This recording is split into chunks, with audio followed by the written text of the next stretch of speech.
dans la perdition. Prévenez qu'Imbangu est resté célèbre plus que tout ce monde là ont tenu la Bible. Il n'y a aucun prophète qui a tenu la Bible qui est plus célèbre qu'Imbangu aujourd'hui. Qui? Personne. Parce que Basima qui œuvre ya erreur na lokuta. Voilà tu vas te faire député dans l'élection. Na ki Congo élection député. Bobengi excellence mboka oyo kondi ezotambolama sans boko kona biso excellence. Muto asali bolambu nini asali bazoloba français mais baye ko sala propagande na lingalo be na ki Congo ou be na Swahili. Mboka.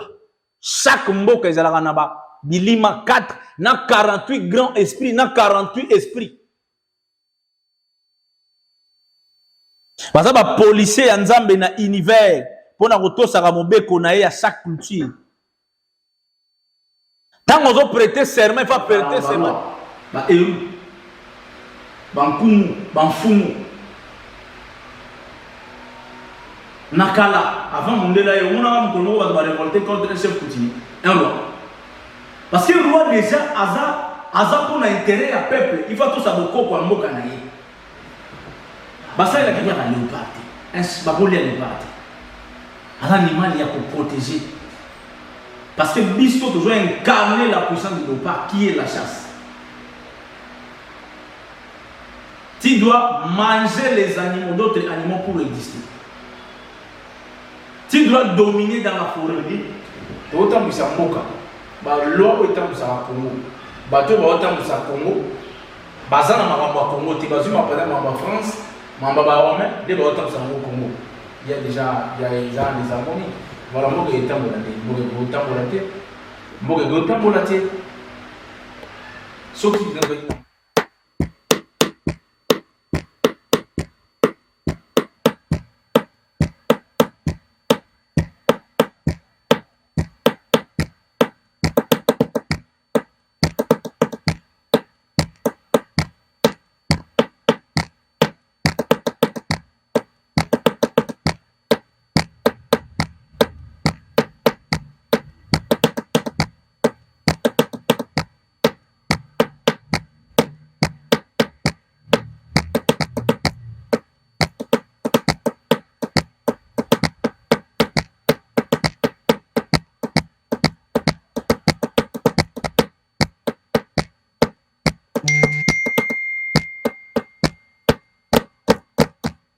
Mesdames, Messieurs, très chers téléspectateurs de la grande émission Temple du Savoir, privilège et ça l'émission Lelo, Toyamba, Maître Oelo. Ensemble avec notre invité, il va parler aujourd'hui sur l'avenir spirituel de la République démocratique du Congo.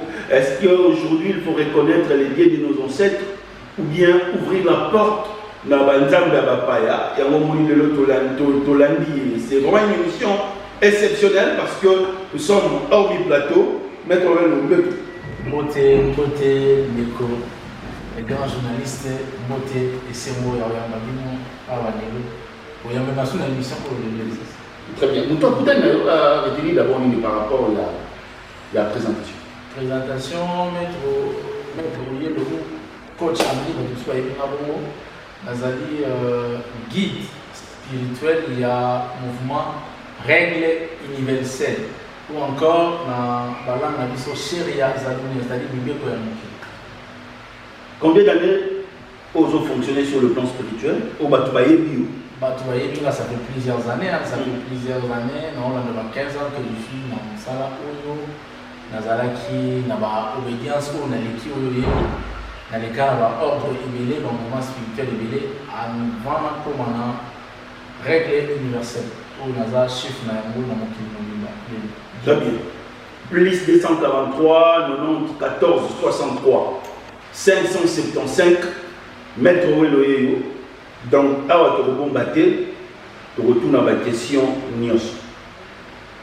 Première question, l'avenir spirituel de la République démocratique du Congo. Maître Oelo, le président de la République, Antoine Félix Tshisekedi, était au stade de martyr ensemble avec le pasteur, l'évangéliste de la République démocratique du Congo. Il a dédié ce pays dans le main de l'Éternel. Mais jusqu'à présent, le pays continue à vivre dans le chaos. Et puis, il y a plusieurs confessions religieuses dans Mogadiscio. Analyse là. Une très belle question Mongo vraiment très importante. Mbuka etambusamaka na mayele mpe na bato mayele. Mboka ezali eloko batambisa yango na bapriere te. C'est-à-dire soki déjà bato basambeli plusieurs fois et qui après plusieurs années surtout se fasse et continuer c'est des solutions à moi là. Donc il y a Nzambe eza basé sur des règles. C'est-à-dire c'est comme la mathématique où il a suivi le principe 1 plus 1 égale 1. 2 plus 2 égale 4. C'est-à-dire que pose 4 pour ça là 2 plus 2 ou soit 3 plus 1 ou encore 5 moins 1. C'est comme ça. Ce qu'on salaire tu arriveras à ces résultats. C'est-à-dire que pamba mboka na biso ko tombola mayamboka na biso développement ya mboka na biso ezo dépendre na ba prière té ya on est tout ça mais là tous les jours parce que mboka moko té ezala développer na prière mboka nyonso ezala développer na culture na yango na bokoko na yango na oyeba kotosa bokoko pe kotosa culture na bino nde e développer mboka soki mboka ezo quand même un système ya ba adaptation c'est-à-dire que il a mot Isaïe, on a la journée là, t'as pas bien. Isaïe taille de matin dans l'organisation d'un monifié. Au moins, que Coco se vous a la carte. Donc, Mboka Nabiso, et c'est d'abord tout dans la source, il y a toujours. D'autant que c'est Mboka, d'autant que c'est Congo, n'a qui Congo. C'est ça. Ça veut dire d'autant que c'est Mboka. Loi autant que c'est Congo. Bateau autant que c'est Congo. Bazana Mamba Congo, Tibazuma, par exemple, en France. Mamba Baome, des autant que c'est Congo. Il y a déjà des harmonies. Voilà, moi, je suis volaté. Sauf qu'il y a un mboka normal. Mon camion mboka, soit mon mboka, ok, dans stade, dans l'église chrétienne, pour ça là, mine. Pour ça là, mine. Dans le christianisme, c'est mauvais. Christianisme, na yetu la mine. Batu na abino ba question te na. Peuple wala na biso na ba nebo wala na biso. La bien na nini. Nta ko yose so bola mo christianisme. Où il y a ba religion, ba église autre là on a mo qui déjà alors. Ebele au dans le Congo. Bola mo za place ni. Et apporter biso rien.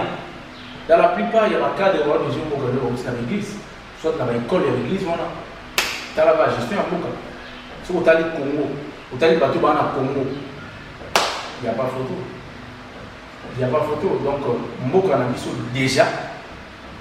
Mboka Mboka qui n'a pas stabilité, pas 100 000 là. Pour Mboka est bon. Très bien. Il y a un bâton de commandement. Il y a un bâton de commandement et Mboka Isaïe. C'est le président de la République. C'est ça. Oui, oui. Nous sommes comme Mboka Isaïe. Nous sommes sur l'ensemble de Bosso Isaïe. Ce qui était fait dans le bateau, tout autour de lui. Très bien. Mais c'est quoi? Ce qui déjà va nous permettre de Mboka à Kenya na stade. Na mona même dans l'église mo ba fuka misi ba tiele maboko. Ça c'est mon cœur d'un chef. Ça c'est mon cœur de notre métier. Ce n'est pas n'importe qui a simba monter un chef. Toucher la tête du chef d'un pays comme le Congo, tu touches le Congo tout entier. Qui touche la tête du chef? Tu t'imagines qu'un président chrétien, un pasteur chrétien si assez Moutou il y a président pour nous cambier le Congo. Ce qui a été que, bah, où tu vas école là, on va former dans l'ignorance. Les gens ont place haute aux alliés. Donc le Congo ils ont évolué à cause de l'ignorance. Mais c'est l'ignorance, c'est l'ignorance, c'est l'ignorance. Moi, je suis Congo et go à haute aux alliés. Moi, je suis Congo, par exemple, on a toujours pour acquérir. Tu vois la guerre en Est, bah, Rwandais va s'en bisou. Bah, Burundais va me bisou. Président Rwandais a sanguinaire. Mais toi, tu es qui? Il y a plus sanguinaire que Kagame parce qu'il y a fils, il y a léopard. Congo, le totem de ces pays, c'est les léopards. Un chasseur, un tueur. Tu dois tuer, tu dois dévorer pour l'intérêt du Congo. On a un peu de maille, il y a un diamant, il y a un nioso. Bon, il y a un nioso. Pas français. Tu fais quoi? C'est-à-dire que ça m'a bouillé, au biseau aux alliés. Kozanga boyeba oyo biso tozali soki to dala na boyebi oyo balasi mokonzi ya mboka a moto atosaka bokoko ya mboka la coutume culture même d'abord très bien culture ya mboka wana au christianisme, il y a la chose que la culture, et ça, ou la, comment dirais-je, la coutume, c'est la sorcellerie. C'est la sorcellerie. Ouais, ouais. Déjà, Bakambiambo a la même idéologie. Vous pensez que au Rotan Moussamboka, oh, ça beaucoup à Mboka, oh. Ma mère déjà combien d'années? Kassabo était là, Moumou était là. Musée, Kabila, lui, président Fatih. Qu'est-ce qu'ils ont fait? Dans l'échec. L'échec total. Naïbi n'a pas de place pour faire la penda pour n'aller nous amener à Assoun. Au fond d'eux, Naïbi à Assoun. Parce que, bah, autant nous sommes à la mission, n'a qu'il moque à la mission. Bah, pour être serment déjà devant la Constitution. La Constitution, ça représente quoi? Ça représente quoi? Élection. Ça n'a aucun pouvoir sur nous, aucune puissance spirituelle. Déjà, la Constitution en Moga, oh, bah, ça là, on a San City. Maramoyo dirigé pour voir ça là, on a Moga, il y a mieux. Totem, il y a léopard, ils ont définir sur le plan de la culture, non sur le plan culturel. Sur le plan culturel, totem, il y a léopard. Léopard, c'est un animal sacré d'abord. Animal sacré. C'est un animal Léopard. C'est un animal sacré. Nous avons beaucoup de léopard. Un animal qui est protégé. Parce que Bisto toujours incarner la puissance du léopard qui est la chasse. Tu dois manger les animaux, d'autres animaux pour exister. Tu dois dominer dans la forêt. La domination. Tu dois faire craindre les autres. Place où il faut pas Kima. Solo non pas mais Kimis. On a chassé à Ratarate. Parce qu'on veut vivre dans Makila. C'est ça nous. Les Congo. C'est-à-dire, Congo, ils ont beaucoup dans le budget à l'armée, ils ont exorbitant. Bisous dans mon tout ça la conquête, au bête Angola, toujours en Mokomi à Bissou. Parce que ça dépend de notre totem. Quand il y a un malheur, aller à Bambou, aller à Yamano Swan, Bantilo, aller à Bambou. Et après, c'est nous qui le représentons. Nous condamnons à la musique de quelqu'un de méchant. Quelqu'un qui fait peur. Il y a une différence entre le président actuel et la démocratie. La démocratie est la Yoka. La démocratie par rapport à Yaboko Nabino. Boyoka ni Kambesa par rapport à Boko Nabino. La démocratie, la n'est pas même à Nate. Nos ancêtres étaient démocrates. Mais il y a une démocratie. Aujourd'hui, ça la pour un peuple pour l'intérêt du peuple. Mais l'intérêt du peuple est lié à Boko Nabino. Sauf que les gens nous conduisent à Salimbe, ils ont besoin de Boko Koutine. Parce qu'ils ont prêté serment devant la culture, dans la culture, devant le génie et les esprits de cette terre qu'ils dirigent. S'ils osent de trahir, les génies vont le frapper, il va mourir, ou soit ses enfants. Tant que le peuple va comprendre que waouh, le président a sali Mkonza sali Eren. Moutozo Konza Mabili a sali Mbeba. Nzale koti na mboka. Soki bozana ba konzi oyo ba oto samboka te. Ba yebi boko kwa mboka te le mai liboso za nzala. Et quand tu as un mboka wana. Oui, et l'on va liboso za nzala. Ya mi balé mai komaka difficile la vie avec. Ndi bo mona ko. Mai komaka luxe. Que comprenez-vous? Tous les gens qui Kinshasa doivent entourer la maille comme fleuve Congo. Dans la Nzil, dans la maille, mais maille vraiment on met la tête. Donc la maille à forêt. Non, pas on a bon maille à la tête, ça fait des années. Donc la maille à forêt dans Kinshasa. Dans les communes comme ils mettaient forage à côté. Il faut comprendre que bah kondi na biso, bah na monzambe na bisoté, bah na mokoko na bisoté et que les ancêtres l'ont frappé. Très bien. Et c'est mauvais lorsque nous les Congolais, lorsque le Congo adopte aujourd'hui la culture étrangère. C'est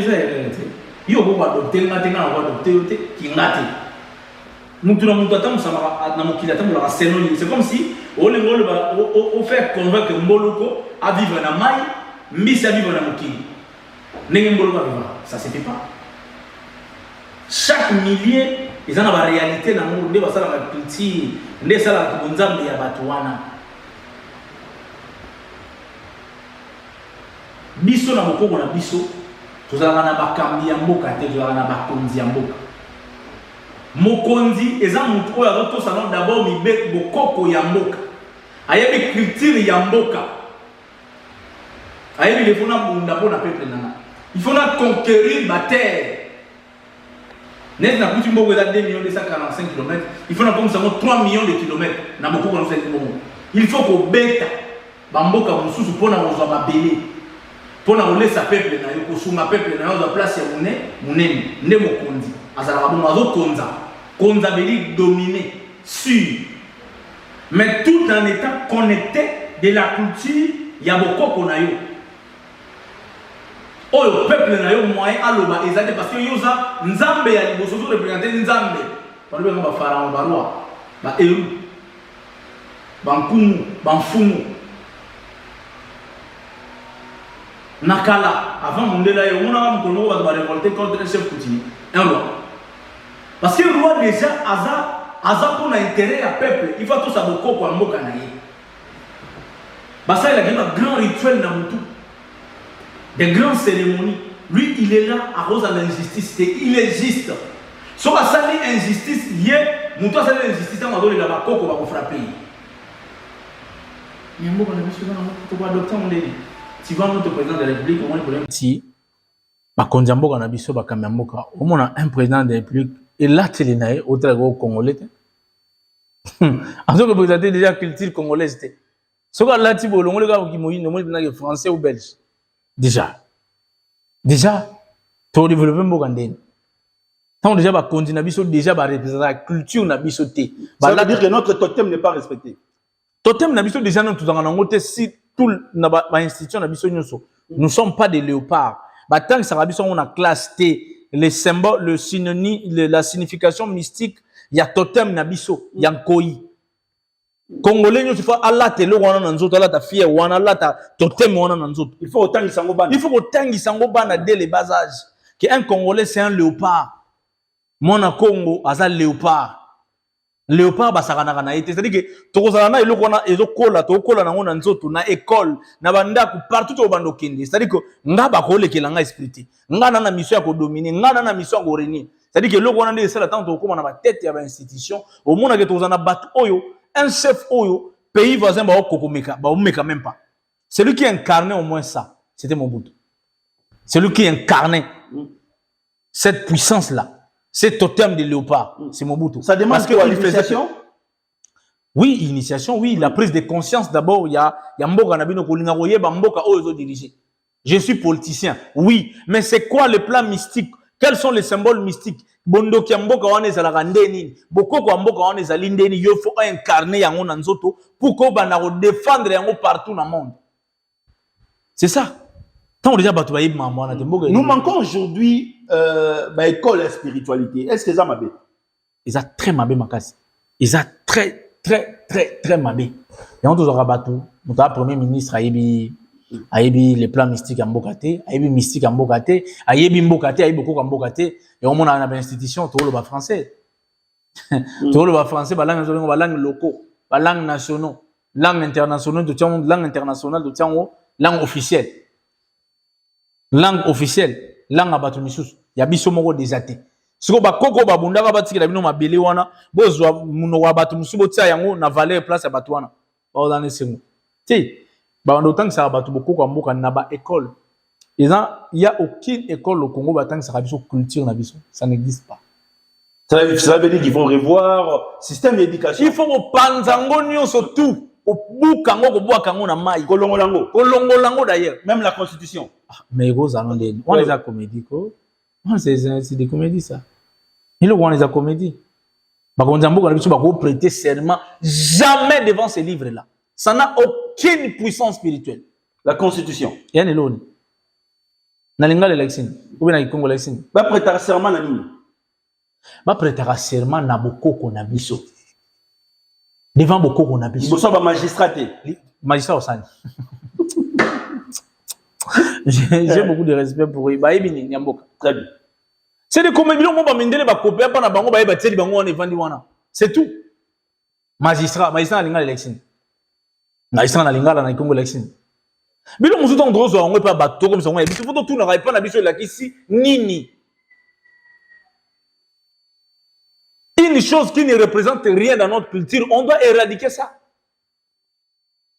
On doit éradiquer ça chez nous. Il faut tout le monde. Moukonamo va prêter serment devant magistrat. Magistrat a quelle puissance spirituelle dans le pays? Il représente quoi? Il représente quoi sur le plan mystique d'un pays? Un magistrat. Ayebi kindoki amboka te, ayebi bokoko amboka te. On doit prêter le serment devant les 4 grands génies du pays. Qui sont? Là, je ne dis pas ici. Non, l'essentiel, j'ai dit les 4 génies du pays. Très bien. Bilima, Minei, Oebakambaka Mboka. Chaque Mboka, ils ont Bilima 4, na 48 grands esprits, na 48 esprits.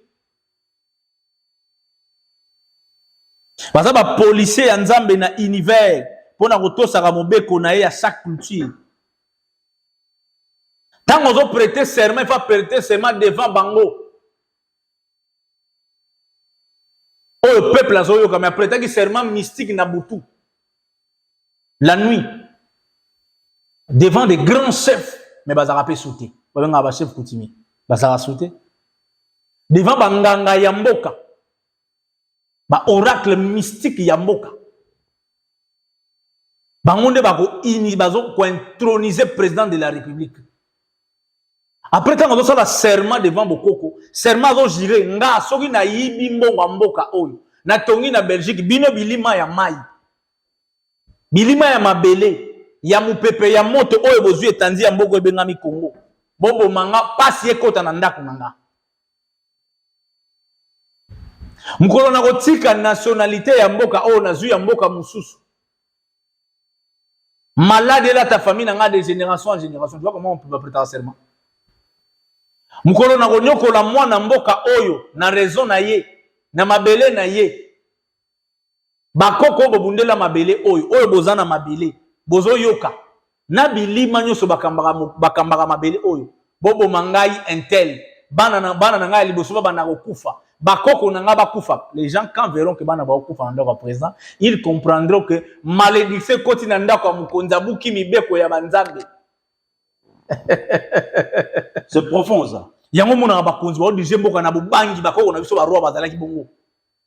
Bazinga nkuvu. Voilà, Banzinga nkuvu. Mboka oyo na zui yango, na kuti yango dans ba territoire 40. Mais avant na longwa awa, il faut na komisa yango 50. Bakoko na sali bino serment. Na laki bino bakoko. Soki na sali yango te, na kufa na itumba.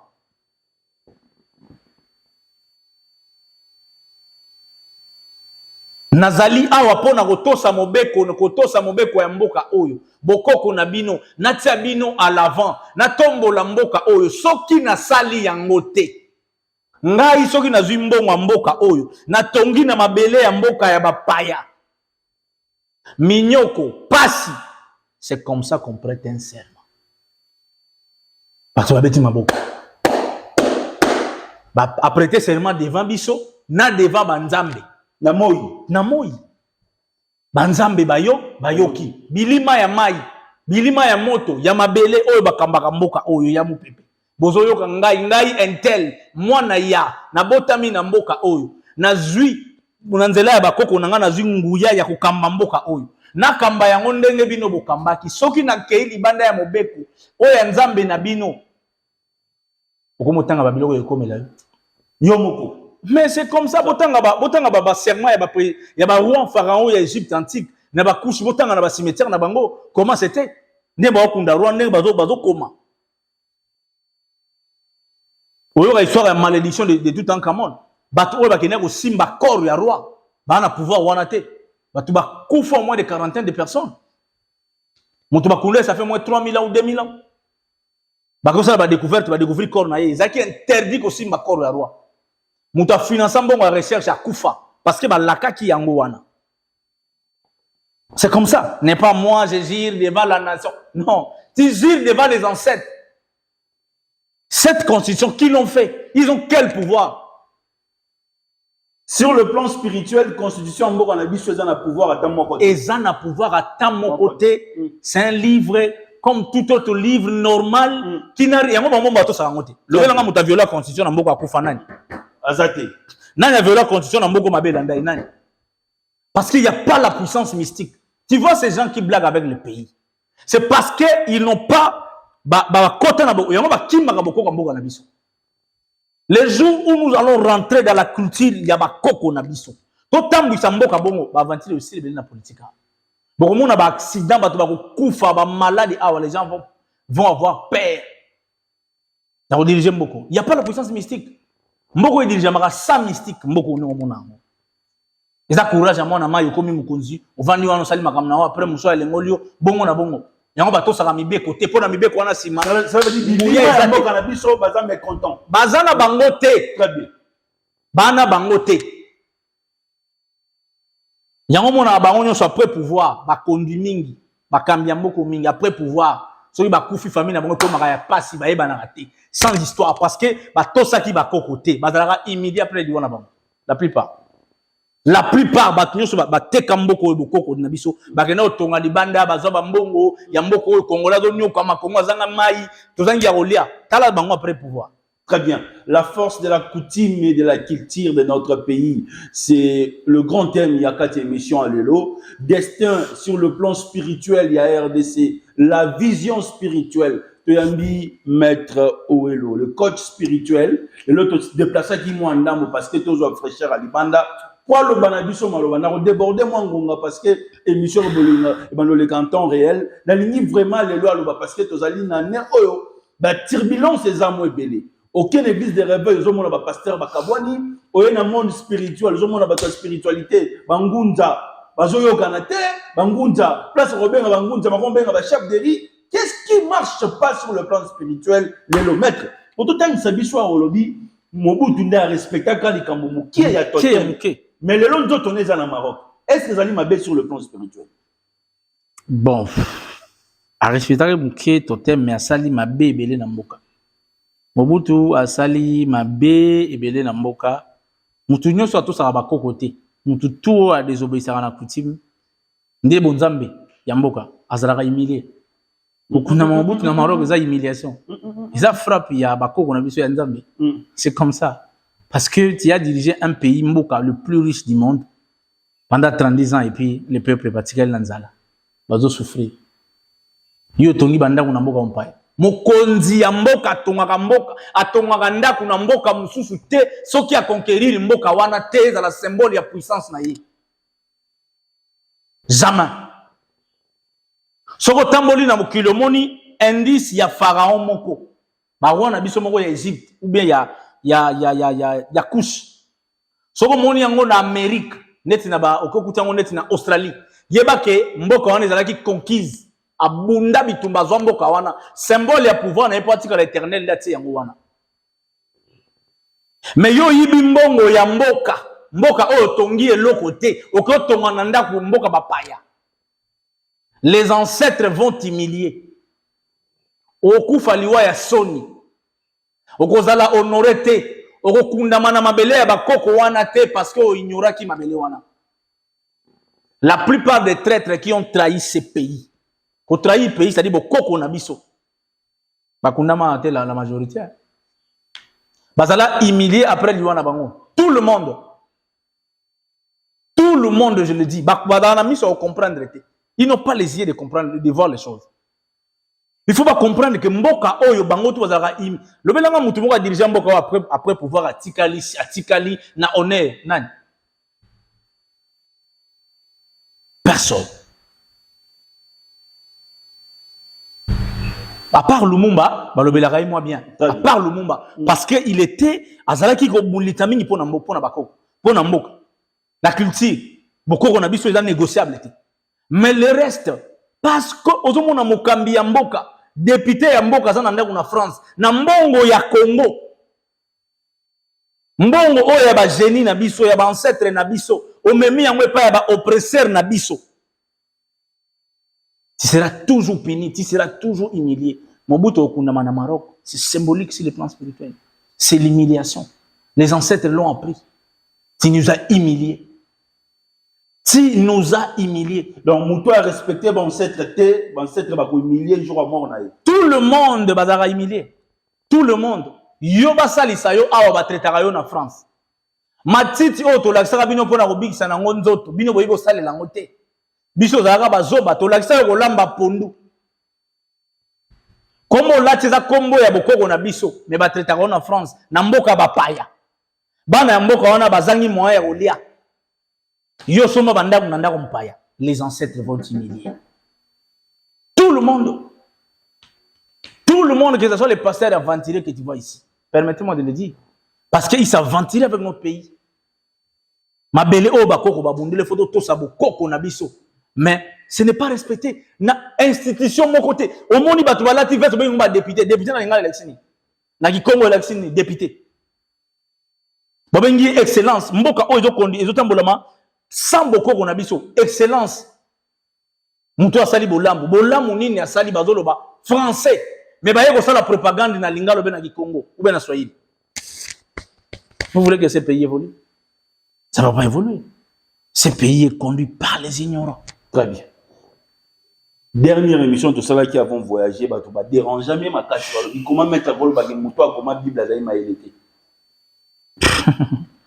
Ce qui est comment Bible a m'a élité. Livre ni ne s'engage la bisoto tanga. Dans le barreau, à chaque fois, le livre parfait qui n'a pas d'erreur, c'est la nature. Le reste, ce n'est que les interprétations du livre parfait qui est la nature. Et ça n'a pas d'erreur. Qu'on confie à Moutou, na yomingi na ba livre te, mais faut que ta yagotala nature au comprendre, ou interpréter yango. Si vous tali par exemple la vie à Mobutu, pendant 32 ans na mboka oyo, atiki eloko te, batunzala, après kokufa na zakindeni. Il a été humilié, tu dois comprendre quelque chose. Que ce qu'on a bokondi, il faut qu'on songa peuple. Il faut qu'on honore ma belle wana parce que ça n'a bilima tant on besoin diamant besoin coltan. Bah il bilima bazo perdre quelque chose. Bozo zongi c'est la bango nini. Vous devez comprendre ça. Vous devez comprendre cela. Lelo ta Bible ok surtout nga moto comme Bible. Et déranger de moi pas tu comment mettre à coquille le bagage moto comment dit Bible za maélé. Moto comme Bible za maélé te. Bazai maélé na ko le bazan c'est le bandeli. Parce que comme Bible ba comment yango toujours l'intention oui ba tu ko ça ba tu mabe. Ba tu comme Bible bazala ki maélé te. Je le répète ici. Tant que le au commencement était la parole. Est-ce que moto na maélé? Au commencement de la vie, au commencement de la vie, c'est la pensée. C'était pas la parole. La parole comment? Avant tout, on a question canicite. Avant tout ça, l'émission auto canicite. Net au lobby tout ça, tout yogan tout ça. Moutoua lobby au commencement était la parole. Moutoua lobby au premier jour, nzamba sali mokila sali boyakaboli biloko biloko. Na 4e jour, asali mai, asali moi na basanza na minzoto. Si vous attendez jour ndeni jour est représenté na nini parce que moi ezagité est-ce que mouton azaka mael est-ce que mouton azaka mael mboka oyo kobima Égypte jusqu'à na Canaan où est Israël aujourd'hui ça fait au moins 615 km comme 665 ou 615 km bah ça la 40 ans c'est-à-dire bon temps pendant 2 ans, pendant une année, ça a 1 km. Est-ce que c'est maintenant pas maïe? Bah maïe l'état. Bateau bazui, mokili nzambe ezana ba milliards de lois, ba lobi nzambe apesa mibe ko zomi, 12 lois. Motan na maïe. 10 lois pardon. Motan na maïe. Bah maïe l'état. Prévenez que Bible même mokili wapi. La Bible. Et même mokili wapi. Dans la confusion, hein? Escroquerie. Oh. C'est ça. Okolo belanga muto asima Bible na Congo, akufi modèle, muto ateya Bible, asimi Bible, akufi modèle, il a apporté un changement de ce pays, dans ce pays. Muto asima Bible, il a apporté un changement toi nango la référence que parce que asima Bible lelo. Allez moloto. A référence nani. A changé ni namboko.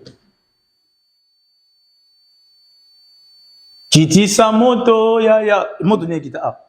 L'escroquerie continue. Et pillage continue. Souffrance continue.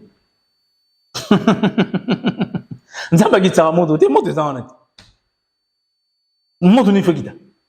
gens comme ça, non. Même si tu n'as pas de distraction, tu as chaque jour, tu as des les gens loué ngoluni mukiliza na grâce te mukiliza loi nzamba mobeko nzamba mibeko mutazo konyo so par effort la grâce par la grâce ndeni ozango la grâce ndeni sans fournir les efforts tu n'auras rien. Ces gens comme ça ne sont pas les modèles, ils ont amené les gens dans la confusion, dans la perdition. Talamboga na biso ngeki prévenez Kimbangu est resté célèbre plus que tout ce monde là ont tenu la Bible. Il n'y a aucun prophète qui a tenu la Bible qui est plus célèbre que Kimbangu aujourd'hui. Qui? Personne. Parce que Basima qui est vrai, il y a erreur, n'a l'okuta. La plupart d'eux, oh, il y a eu un système en 2001, les lois d'Aïmini. La plupart, tout le pasteur, tout le prophète dans un système en 2001. Combien va un succès de nous? Combien? Vous devez comprendre que ils ont œuvre, il y a erreur. Bamboka nous avons une puissance kala, ou bien une lukuta la Bible, et ça bamboka oyo qui na échec. T'as la Italie, t'as la Grèce, Grèce n'en parlons pas. Kuna la Bible comment trop, t'as la bango, KO. T'as la Turquie place Bible salamara. Au moins une membre ezaguna. Joa France lelo, KO. Mais joa Chine aujourd'hui. Joa Chine aujourd'hui. Joa ba Inde ne ba ok lelo. Les pays là qui n'avaient pas la Bible. Au moins la Bible c'est qui mboka ya luku. Bible c'est qui loko lukuta, le mensonge. Et comment mi na lukuta et vandi likolo lukuta et memi batu na lukuta mboka moko te développement la Bible exact. Alors le Coran. Ah badai ba mulongo moko te. Ha mulongo moko. Ha mulongo moko. Na kata ya mouvement yo za ba tanga livre ni. La nature. La nature. La nature. Nous lisons. Ba koko na biso batala ki nature nde basali calendrier. Batali nature nde ba pesi ba kombo ya biloko. Batali nature nde balambi pondu. Batanga ki livre ta. Batali mai ba calculer nde basali boato. Batali mokili nde basali lamba. Batali mokili nde basali lipapa, basali sandal. Nos ancêtres c'était comme ça. Ils étaient inspirés. Or l'inspiration vient à l'observation de la nature. Alors le Coran. Le Coran la Bible c'est les assages même plus mal. Coran ça quand la Bible. Bon c'est pas un mot. Et ça biloko comment pour les intérêts d'un peuple. Parce que là on peut escroquer peuple mususu mentalement, spirituellement et physiquement. Pour nous créer suprématie pour le baké dans la peuple là suprême pour les gabaninga et puis beaucoup ne va pèlerinage na mec on le barango bois la Coran et la Bible et développer mboka nini pas escroquerie et tout le monde mboka ni les arabes va profiter dans le Coran parce que va présenter bango comme le peuple suprême d'où venaient les salis place où le prophète a né bato ba ke ne pèlerinage kuna tant bato ba ke pèlerinage bosombi ba billet boké na ba hôtel na bango bosombi bozi ba visa bokote ba ngombo ils deviennent puissants mais la réalité est que et sali nini ils ont apporté quoi à part détournement et pas na biso koto nesi na Congo awa Coran memini Coran y a apporté rien. Ok na Maroc, ok na Maroc, ok na mboka nini, ok na Sénégal, le Coran apporte rien. À part pillage, na ko yiba biso boko na biso, ko diaboliser culture na biso, ko diaboliser tout ce qui est bien pour nous. Toko mabango, toko mabakomo ba Abdel, Abdizizi, toko mabongo, to longwa biso, ki bo biso to perdre ngo. C'est tout. À part ça, ils nous ont rien apporté. Très bien. Nous acheminons lentement et sûrement vers la fin. Tu as des astuces. Sur le plan coutume, Yambo Kanabiso. Moi, Soazo, Botate. Qu'est-ce qu'il peut faire sur le plan coutume pour Abotamouana? Na Mouto, Azana poison. Azu une chance à Romona Ote. Soki Azan Moussika. Agosala Nini pour être poisonné le Wananto Tonai. Cheban Nabanza, les question est bien. Abanda leo tuzaki mingi pour mboka. Très bien. Totikala na kota mboka. Bato to ça l'émission pour la guérison, to aider bato comme d'habitude parce que to big saka bato na ba koko na biloko na biso, na banzete na makasa na biso ezali ba koko batikela biso ngo. Ezali prochainement to ça lango mais d'habitude na linga ola sabato loko na musika te parce que eloko mutu fa ça lango avec beaucoup de maîtrise. Na ko ola sabato loko na télévision à comprendre bien ta sali. Bola muso bo ça lango bien te comme mabe ememi liwa. Très bien. Voilà. Mesdames, Messieurs, nous sommes arrivés à la fin. Macron a qui ils allaient les Mouamakas ici sur le plan culturel Nambo Ganabiso. Et les Mouamakasi. Ouais. Pour recevoir président Yamboga Moupaya, pays le rôle la France, ça y est, et puis à Kepena Bandal, sur le plan spirituel, est-ce que vous allez significatif? Mon pays, oh alors non, mon peuple. Mukolo, président Tshisekedi, ou Kabila, ou Sassou, ou Obiangema, ceux qui sont en France, ou bien en Belgique, ils ont la bénédiction pour la banque. Batambola bakartet, bakena ba hôtel na bango pe, bakena ba bar na bango pe, ça ba milade. Au moins ba laisser on ba média. C'est-à-dire que le peuple beaucoup ça trop borné à niveau. Macron c'est qui? Macron c'est qui? Kouena Bandal ça a apporté quoi à part la distraction? C'est vous tous qui accusez Macron, Moutou Rwanda, qui faisait ceci, Rwanda. Mais Macron a une Bandal, qu'est-ce que les Congolais ont fait? Macron Goyana Bandal, c'est vous humilier pour vous apprendre que vous n'êtes pas intelligent. Vous êtes des cons. Alexandre Mokilmumbata, le peuple Oaza Zoba. Il me traitait collabo de Kagame, des Rwandais. Nous, on tuait les Congolais. Maintenant, qu'est-ce qu'on a quartier le plus populaire dans Bango? La commune la plus populaire. Tout à l'heure, vous avez rien fait. Vous avez applaudi. Et puis, votre place, on a monument, vous avez une place Macron. Vous avez été humilié. Et ça, symbole, il y a ignorant. Les gars étaient clairs même devant le président de la République. Il était clair. Alors, il y a bon, c'est la institution forte. Ce n'est pas la France. Là, je le félicite. Il a été clair. Aïe Nabino Nabandal. On avait un grand musicien là-bas, à la personne de Fali Poupa. Oh, et ben, on va musicien, va bêter à concert na poto souté. Qu'est-ce qu'il avait dit à Macron? Qu'est-ce qu'ils ont dit à Macron? Les journalistes étaient nombreux là-bas, nombreux en posant des questions à Macron. Tous, Bazumi Soukaka, Kagame. Personne n'a parlé que notre culture, la musique qui en fait partie, et jouera sous la France, mais Bino Bozana, Wallonie française, et Zahao. Chaque jour, la culture française est représentée là-bas. Mais chez vous, là-bas, toi-même, dans Wallonie, les musiciens qui se débrouillent pour aller représenter nos langues qui Congo Lingala à travers la musique, vous leur interdisez de jouer. Qu'est-ce que vous pensez de cela? Qui avait posé la question? Personne. Aucun journaliste. Les journalistes congolais se disent, on est là pour l'intérêt du pays. Qu'est-ce qu'ils ont fait? Les artistes qui ne jouent pas là-bas, les artistes français jouent ici matin, midi, soir, dans toute liberté avec sécurité. Na Congo depuis Banda, et le Congo est salement bien que la musique les a dit. Là, on doit se dire la vérité. Si on parle du Congo en bien, si on parle des politiciens, au Congo, à part Lumumba, il n'y a jamais eu un politicien. À part Lumumba. Les seuls politiciens, si on cite Congo en politique, on met la face de Lumumba.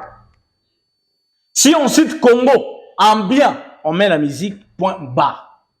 En commençant Wendo, Kaledjev, Kofi Olomide, Wera, les autres, ils ont représenté la culture par leur façon.